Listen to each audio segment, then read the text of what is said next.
விசிகவின் முன்னாள் துணை பொதுச் செயலாளர் ஆதவ் அர்ஜுனா, அதிமுக நிர்வாகி சிடிஆர் நிர்மல்குமார் ஆகியோர் விஜய் முன்னிலையில் தவேகவில் இணைந்திருக்கின்றனர். இணைந்த அடுத்த சில மணி நேரங்களிலேயே இருவருக்கும் மாநில அளவிலான முக்கிய பொறுப்புகளும் வழங்கப்பட்டன. கட்சியின் பெயர் அறிவிப்புக்கு பின்னர் மாநாடு, அதற்கு பின் அம்பேத்கரின் புத்தக வெளியீட்டு விழா, பரந்தூர் விமான நிலைய போராட்டம், அவ்வப்போது கண்டன அறிக்கைகள் என்றிருந்த தவேக தலைவர் விஜயின் அரசியல் தற்போது கட்சி நிர்வாகிகளுக்கு மாவட்டம் தோறும் பொறுப்பு, மாற்றுக் கட்சியின் முக்கிய புள்ளிகள் இணைப்பு என விறுவிறுப்படைய தொடங்கியிருக்கிறது. கட்சியை முழுமையாக கட்டமைக்கும் பணியில் தீவிரமாக ஈடுபட்டிருக்கும் விஜய் அமைப்பு ரீதியாக 120 மாவட்டங்களாக பிரித்து தற்போது வரை 3 கட்டங்களாக 57 மாவட்டங்களுக்கு பொறுப்பாளர்களை நியமித்திருக்கிறார். இதற்கிடையே விசிக முன்னாள் துணை பொதுச் செயலாளர் ஆதவ் அர்ஜுனாவும் அதிமுக நிர்வாகியான சிடிஆர் நிர்மல்குமாரும் விஜய் முன்னிலையில் தவேகவில் இணைந்துள்ளனர்.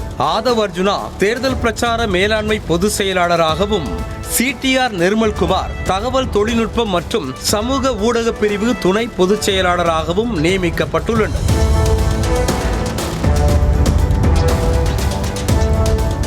விசிகவின் துணை பொதுச் செயலாளராக இருந்தபோது கூட்டணி கட்சியான திமுகவிற்கு குடைச்சல் கொடுக்கும் விதமான கருத்துக்களை தெரிவித்து வாராவாரம் தலைப்புச் செய்தியாக வலம் வந்த ஆதவ் அர்ஜுனா கட்சி கட்டுப்பாடுகளை மீறி செயல்பட்டதால் விசிகவில் இருந்து இடைநீக்கம் செய்யப்பட்டார். பின்னர் அடுத்த சில தினங்களில் அவரே விசிகவில் இருந்தும் விலகினார்.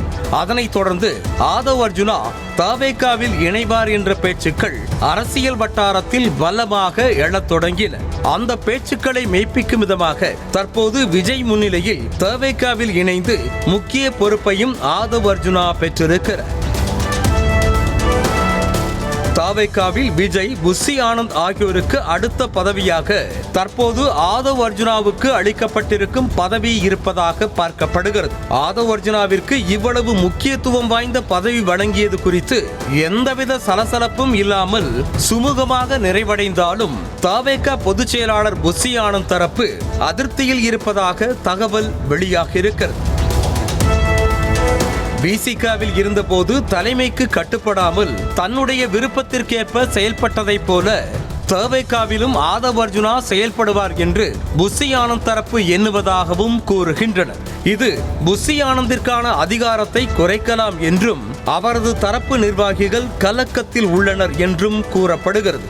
ஆதவ் அர்ஜுனாவின் செயல்பாடுகள் எவ்வாறு இருக்கும் என்பது இனிவரும் காலங்களில் தெரிய வரும்.